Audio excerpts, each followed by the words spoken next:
Yo, what is going on, everyone? My name is Nick, or the Notorious Fantasy, and in today's video, we're going to be talking about my top 18 waiver wire ads for week number 9 of the 2024 fantasy football season, going in depth into every single player and explaining why you don't want to just walk, you want to run to the waiver wire to pick them up prior to week number 9 of the 2024 fantasy football season. But before we could get into things, I would like to ask that if you guys are new to the channel and you do end up enjoying today's video, that you please make sure to hit that subscribe button down below. And while you're down there, whether you are new to the channel or not, please make sure that you do leave a like on today's video. It would help me out a ton. If you want to follow me on Twitter or X, please do so at NotoriousFantasy. So without further ado, let's get into my 18 week number 9 waiver wire ads for the 2024 fantasy football season. We begin with the number 1 waiver wire ad for the week, and that is Cedric Tillman, wide receiver of the Cleveland Browns, going up against the LA Chargers this week in Cleveland. Tillman is currently rostered in 19% of leagues on Yahoo, so if you play on NFL, CBS, ESPN, Sleeper, any of those other fantasy football platforms, then the rostership percentage is going to be slightly different. I will note in some cases from platform to platform or website to website, the percentage could be much larger. So Tillman was the wide receiver 3 last week in week 8 up against the Baltimore Ravens. Now, all of these stats, these finishes, are prior to Monday Night Football. Tonight, we got the Giants versus the Steelers, and obviously, I am not from the future. I can't rub a crystal ball. I'm not that so Raven, so I can't exactly predict how far Cedric Tillman might fall down or if he will even end up falling off the pedestal as the wide receiver 3. So in that game, he had 7 receptions on 9 targets for 99 yards and not 1 but 2 touchdowns, which now marks back-to-back games with 9 or more targets, 7 or more receptions, and 80 plus yards. In terms of snap counts in that game up against Baltimore, 97% for Jeudy, 90% for Cedric Tillman, and 71% for Elijah Moore. Now, interesting enough, despite the snap counts, Elijah Moore did lead the team in targets with 12. We saw Tillman have 9, JuJu had 8, and David Njoku, tight end of the team, had 7. Though Tillman was the wide receiver 3 finish on the week, or Elijah Moore was the wide receiver 21, and Jeudy was the wide receiver 34. Now, I think on a week-to-week basis, in my opinion, there's going to be fluctuation with who finishes higher, right? There's going to be games where Jeudy could be the best finisher out of this Cleveland Browns offense. There's going to be weeks where it's going to be Tillman. There's going to be weeks where it is going to be Elijah Moore, the Jets legend himself. But ultimately, when push comes to shove, I believe that right now we're about halfway into the season. By the end of the season, in terms of season-long finish, I believe that Cedric Tillman will finish the highest out of the grouping. And I believe that while Jameis Winston may not be the clear, undisputed answer for the Cleveland Browns starting quarterback for the future, he is the answer right now, and he loves to throw the ball to Cedric Tillman. So while the other guys on the Cleveland Browns, the wide receiver core, David Njoku, Nick Chubb, they all have value, I do believe in terms of the wide receivers, Jeudy, Tillman, and Elijah Moore, if you were to have just one, the one you would want would be Cedric Tillman, as he has finished very strongly in back-to-back weeks. Next up, we move to Cade Otton, tight end of the Tampa Bay Buccaneers, going up against the Kansas City Chiefs in Kansas City on Monday Night Football, 63% roster on Yahoo, so I know he's not going to be widely available. We talked about him a ton last week when he was more available, so hopefully you guys already snagged him, but if he's still available in that many leagues, I figured we would just mention him briefly. He was the tight end 1 in PPR last week up against the Falcons. 9 receptions on 10 targets for 81 yards and not 1 but 2 touchdowns. Basically, every single fucking tight end in the NFL scored on National Tight End Day. But hey, Cade Otton found the end zone twice, as did Kyle Pitts, even though that other touchdown was a little bit fraudulent, as I honestly don't believe he scored. I think he dropped the ball, but it is what it is. That's a talking point for later on in the week. So back-to-back games for Cade Otton. Michael Jordan, 96-97 with over 10 targets, over 8 catches, and over 80 yards. I know Mike Evans is eventually going to show back up, but Chris Godwin won't. And with the ragtag group at wide receiver that they have, and with the skill set that Cade Otton possesses, and we talked about how good Cade Otton was all season, the problem was he was just buried down the target hierarchy. But now he has been sprung up to the top. So Cade Otton is a guy that, although the matchup up against the Chiefs isn't the best, you definitely want on your team, especially if you're down bad at tight end. I definitely think he is worthy of a start inside of the top 12 this week at number 3. We have another guy that's going to be rostered in a majority of leagues. Alexander Mattison, running back of the Las Vegas Raiders, going up against the Cincinnati Bengals in Cincinnati. 60% rostered on Yahoo. Now, last week, we're just going to try to go ahead and just throw this game into the trash up against a rock hard Chiefs defense, like they're rolling off some Cialis. He was the running back, 31 in PPR, 14 carries for 15 yards, which is the opposite of very nice. It was very bad. 5 receptions on 5 targets for 29 yards. Again, that was a tough spot up against the Chiefs, and now he gets a Cincinnati Bengals defense that I said all week last week was Fugazi. They are Fugazi. They have a good game against Deshaun Watson, a good game against Daniel Jones, and everyone's giving them the Hawk to special, when in reality, they aren't that great. Now, I think they'll probably perform against the Raiders because the Raiders' offense is absolutely dog shit, but Alexander Mattison is a bright spot in that offense. Prior to last week, he scored 15 or more points in back-to-back games. He will never be a fun start, but he can be a solid running back, too, for you weekly if you are in a pinch. Next up, we move to player number 4, which is another running back that's going to be widely owned. So again, we're not going to go super in-depth with these guys. You already know why you would like them. So Tyrone Tracy, running back of the Giants, going up against the left hands up. Who are we? The Commanders in week 9, 52% rostered on Yahoo. Now, he didn't play this week yet because he plays tonight up against the Steelers in Pittsburgh. He was the running back 39 up against the Eagles in week 7, 6 carries for 23 yards, 3 receptions on 3 targets for 9 yards. The week prior, though, up against the Bengals, he had 17 carries for 50 yards and a touchdown,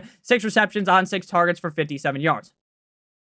Now, the offense here is to blame, because if the offense was better and Singletary magically vanished, then yeah, we would be all over Tyrone Tracy like white on rice, right? But the offense isn't very good. The offensive line is a turnstile, so that's what puts Tracy behind Mattison.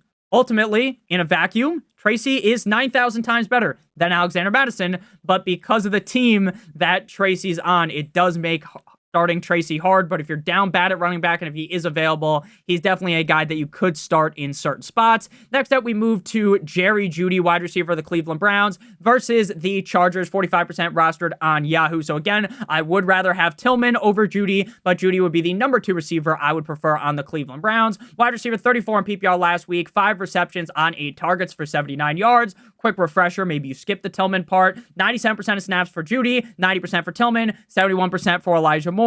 Moore led the team in targets with 12. Tillman had 9. Jeudy had 8. And David Njoku had 7. Jerry Jeudy was a guy that for years I have clowned, because Jerry Jeudy ultimately did not live up to expectations at all. Coming out of Alabama, everyone was already just sucking the guy dry. Everyone was talking about how great this guy would be at the next level, and honestly, I believed it as well, and we were wrong. He has not been very good at the NFL level, but at Cleveland this year, it feels a little bit revived. It feels like things are getting better for Jerry Jeudy. Again, I don't even think he's the most talented receiver on this team. It appears Tillman is, but Jerry Jeudy's a guy that's going to see a respectable amount of targets on a Jameis Winston offense that has completely changed how the Browns operate. So again, not going to sit here and say, oh, Jerry Jeudy's like this must-start wide receiver. But again, with the wide receiver position being so finicky, with so many fucking injuries this season, Jerry Jeudy's definitely a guy you would want to pick up off of waivers. At number 6, we move to Keon Coleman, wide receiver of the no one circles the wagons like the Buffalo Bills, going up against the Miami Dolphins, 41%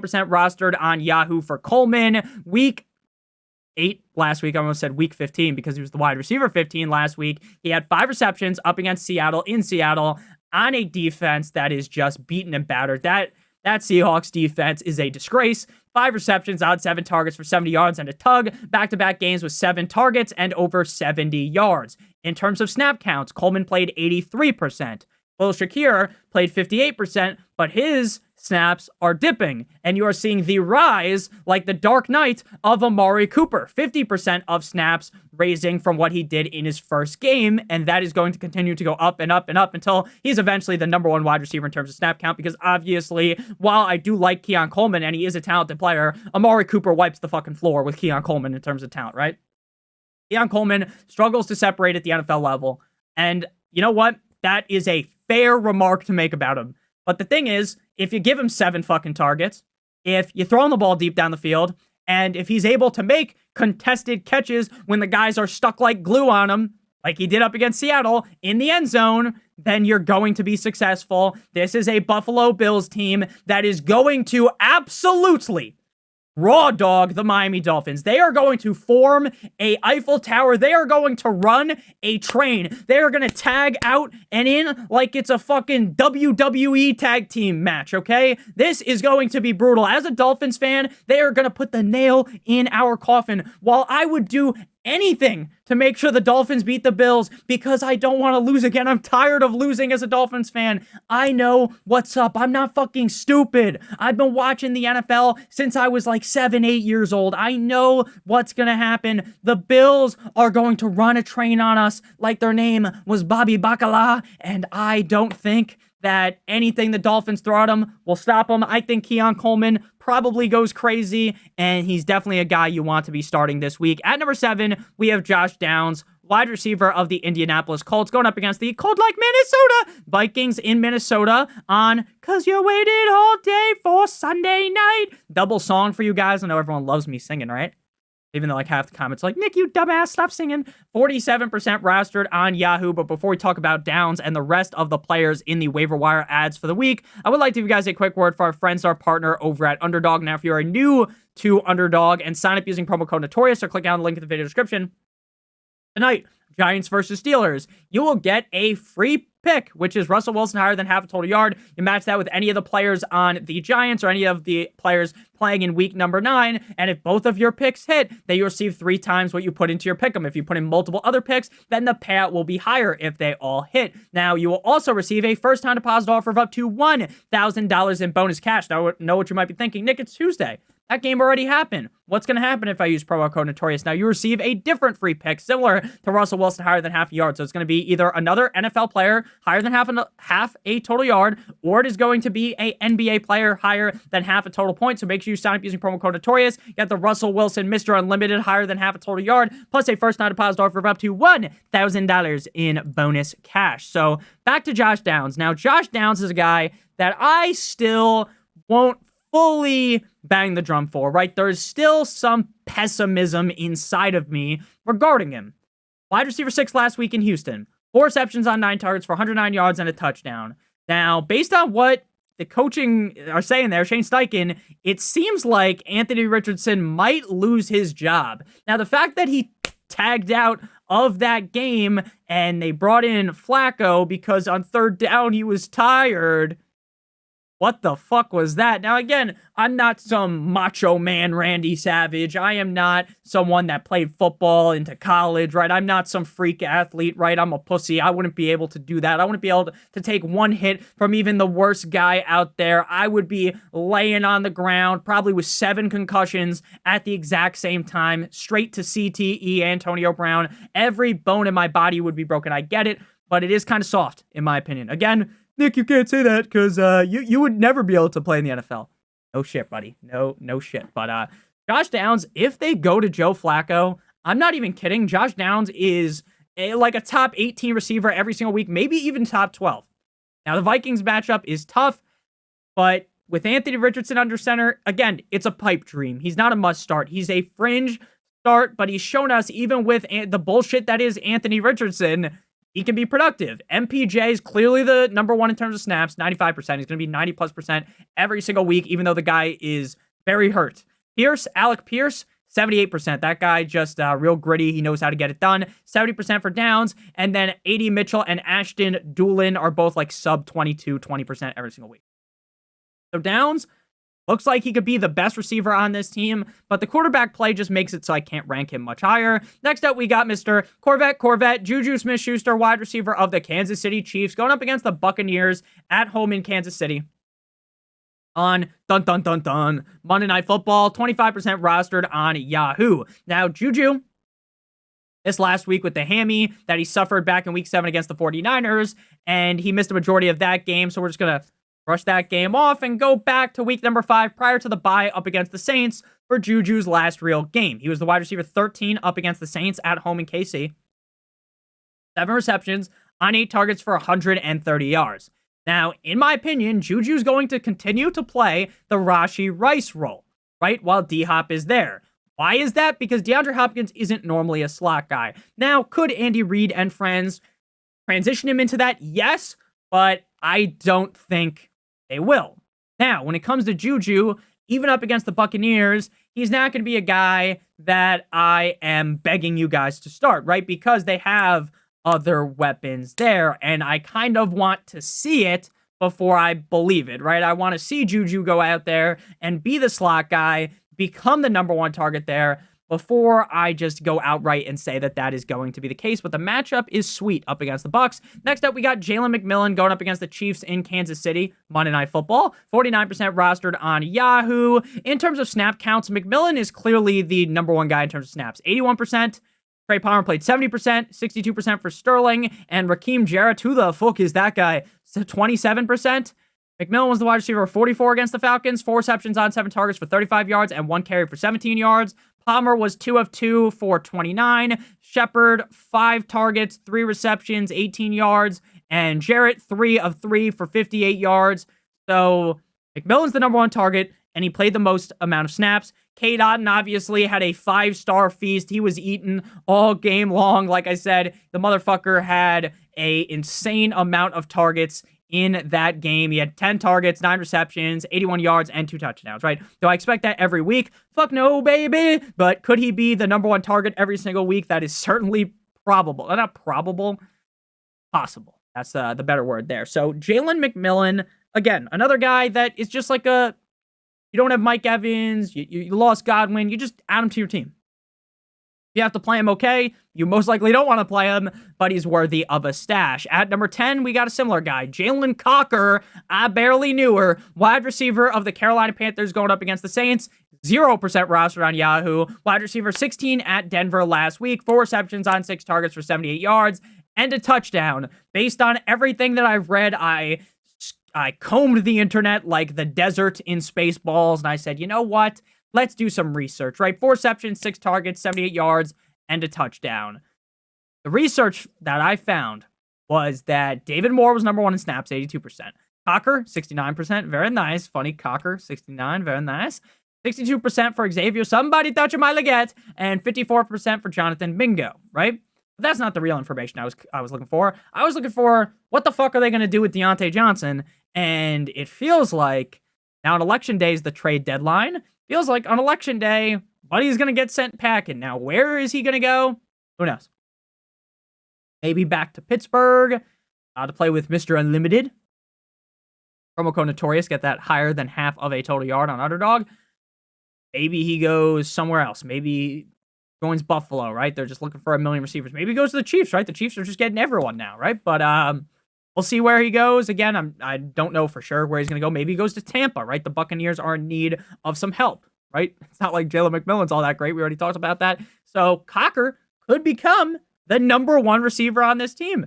Legette's good too, so I'm not going to just shit on the chest of Legette. Legette did lead the team with 7 in terms of targets, but Jalen Cocker had second most, 6. So again, not going to sit here and pretend like this guy's like a must-add or anything. But again, if you're down bad at wide receiver, if you're in a deep league, pick him up. At number 11, we got Monsieur Elijah Moore. Jets legend, Cleveland Browns going up against the Chargers, 3% roster on Yahoo.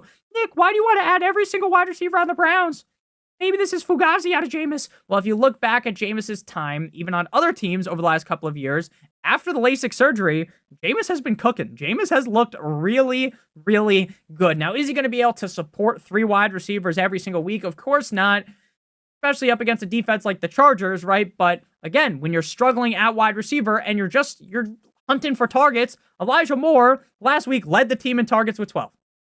8 receptions, 12 targets, wide receiver 21 up against the Ravens in Baltimore for 85 yards. Again, 97% snaps for Jeudy, Tillman 90%, 70% for Moore. Again, Moore led the team in targets, Tillman was second, Jeudy third, then JuJu fourth. I'm not going to sit here and pretend that Elijah Moore is the most talented receiver on this team. To me, he is the 3rd best behind Jeudy, and number 1 is Mr. Cedric Tillman. So that's how I see things. Again, if you're down bad, just pick him up. Next up, we move to Matthew Stafford, quarterback of the LA Rams at the Seattle Seahawks. 39% roster on Yahoo. We've already shit on how bad the Seahawks defense is, so things are looking very nice for Matthew Stafford. It's got me feeling nicey. Shout out to John Gruden. Now, I'll be honest. I wrote Stafford off, Geno Smith style, right? Stafford this year was abysmally bad. Without Kupp, without Puka, he was nothing short of straight up ass. Shout out to Mia Malkova, right? And then he's going up against the Vikings. They're going to bring Puka back. Maybe. That's what they're saying, like a day before the game. Maybe he's coming back, right? Maybe. Who knows how much of a workload he's going to get. And then he comes out there and he looks like his old self, right? Cooper Kupp looks okay. He's Cooper Kupp, right? We know Cooper Kupp's really good. Puka Nacua, really good. And up against a Vikings defense, a cold like Minnesota Vikings defense that's one of the best, if not the best defenses in the NFL. Matthew Stafford carved him like an ice sculpture. 25 completions, 34 attempts, 279 yards, 4 touchdowns, 1 INT. 4 touchdowns, 1 INT. How? That doesn't make sense. Why? Because the whole rest of the season, Stafford was trash. And it really is that the wide receivers, Cooper Kupp and Puka Nacua, elevated him to the next level. And the schedule going forward for Stafford is solid, right? Seattle, not good. We've already talked about it. Miami, not the best. New England, not the best. Philly, looking a little bit better. The Vic Fangio system maybe is bursting out now. It's working a little bit more. Then we got the Saints. All games in a row. So it's Seattle, Miami, New England, Philly, Saints. 5 games straight. But you could see Stafford finishing inside the top 12 or 10. Now, again, there are so many good quarterbacks in the NFL, especially in fantasy football. There's rushing merchants like Mr. Bo Nix, we're about to talk about next. But there are guys that are really good in fantasy football. So it is hard to be like, oh, Stafford's guaranteed to be top 10 or top 12 in this game. But I do like his chances, especially up against Seattle. Next up, we got Bo Nix going up against the Baltimore Ravens. Denver Broncos at Baltimore Ravens. 25% roster on Yahoo. If I didn't mention Stafford, is 39%. Quarterback 2 versus the Panthers. I talked about Bo Nix last week, and there were people that called me crazy. Nick, you can't play Bo Nix, even up against the Panthers. Nick, Bo Nix isn't very good. Nick, Bo Nix this, Bo Nix that. I know Bo Nix isn't the best. I'm not going to sit here and say that Bo Nix's rookie year has been perfect, right? It's like Sidney Sweeney's fucking tatas, right? It's amazing. It's beautiful, right?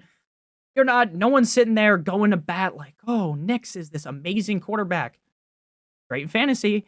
28 completions on 37 attempts for 284 yards and 3 touchdowns. 5 rushes for 4 yards and a touchdown. He has had over 20 fantasy points in 3 of the last 4 games. Again, I'm not going to sit here and do tricks on Bo Nix, say he's amazing, right? Tricks are for kids, right? I'm not going to sit here and say that Bo Nix is the second coming of Mahomes or something like that, right? He's the next Josh Allen, right?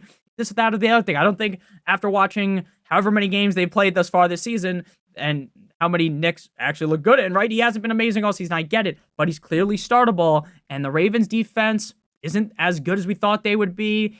And look, after the Ravens, I would not be very confident playing him in a division rivalry game in Kansas City, right? That's just a recipe for him sucking donkey cock. But then Atlanta, that could be very good. Vegas could be very good. Cleveland could be good, and then they got the bye. So outside of that Chiefs game, there are a bunch of games here. The Ravens, Atlanta, Las Vegas, and Cleveland. For the next 5 games prior to the bye, he's startable.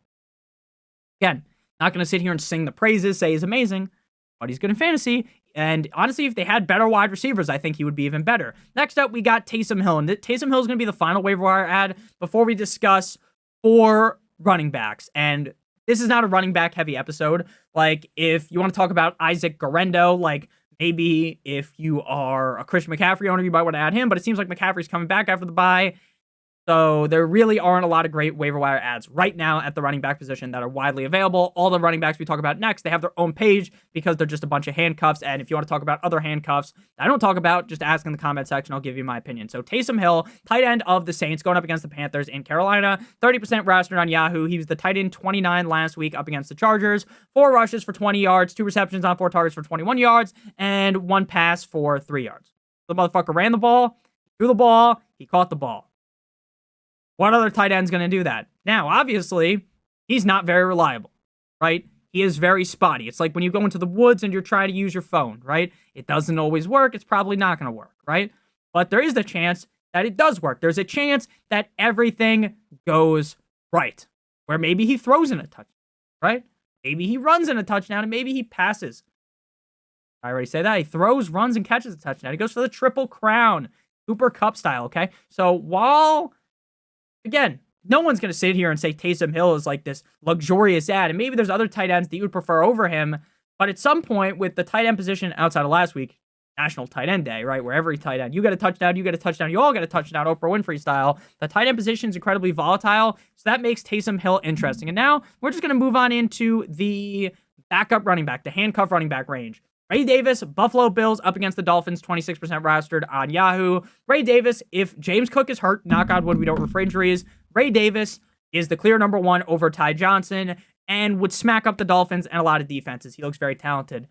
But, and this is a big but, shout out Kim Kardashian, when Ray Davis is behind James Cook, because Cook's healthy, he's not really going to do much, right? Unless this is a blowout, which it easily could be up against the Dolphins, right? We suck against the Bills. Then maybe Davis gets some work late. Braylon Allen, Jets, going up against the Texans on Halloween, 37% rostered on Yahoo, Thursday Night Football. Braylon Allen, for some reason, got an absurd amount of usage last week, even though Breece Hall is clearly the better back, was averaging way more yards per carry. That's a huge question mark. Jets fans I saw on Twitter were really mad about that. Friend of the channel, Ron Stewart, Jets fan. You guys probably watch him as well. Great guy. He was talking about that. It just doesn't make a lot of sense when I was talking to him about it. So the Jets, pretty fucking stupid, as we already know.